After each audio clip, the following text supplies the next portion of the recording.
Hello అండి, welcome to సిరితేజ vlogs. ఈరోజు నా స్టైల్లో పెసరట్టు అయితే వేసానండి. చూడండి, ముందుగా పెసరట్టు కోసం ఒక గ్లాస్ పప్పును తీసుకొని ఒక 3-4 అవర్స్ బిఫోరే నానబెట్టుకోవాలండి.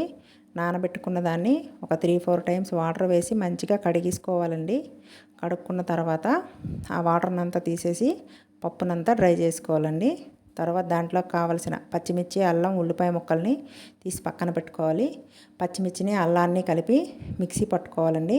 పిల్లలు అయితే తినడానికి ఈజీగా ఉంటుంది, అవి అందులో కలిసిపోతాయి కదా. తర్వాత దాంట్లోనే పప్పును వేసి అందులో సాల్ట్ సరిపోయినంత వేసి మిక్సీ పట్టుకోవాలండి. మిక్సీ పట్టుకొని పలచగా కాకుండా కొంచెం థిక్నెస్తోనే కలుపుకోవాలండి పిండిని. కలుపుకున్న తర్వాత అందులోకి ముందుగా కట్ చేసి పెట్టుకున్న ఆనియన్స్ ముక్కల్ని, తర్వాత ఒక స్పూన్ జీలకర్రని, కొంచెం సాల్ట్ సరిపోలేదు నాకు, నేను అడ్జస్ట్ చేసుకున్నాను. వేసుకున్న తర్వాత బాగా మిక్స్ చేసుకోవాలండి.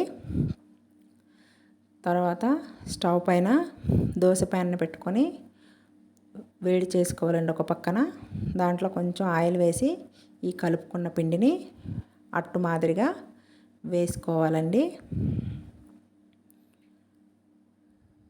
వేసుకున్న తర్వాత వేస్తున్నా చూడండి, అది చిన్నగా పక్కన పడిపోయింది తీసేటప్పుడు. అట్టు మాదిరిగా వేసుకొని దాన్ని స్ప్రెడ్ చేసుకోవాలండి. దానిపైన కూడా కొంచెం ఆయిల్ వేసుకోవాలి.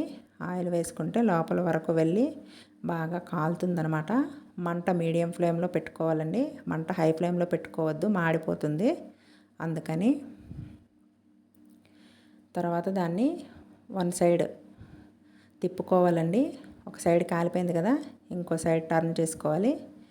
రెండు వైపులా ఈక్వల్గా దాన్ని కాల్చుకోవాలండి.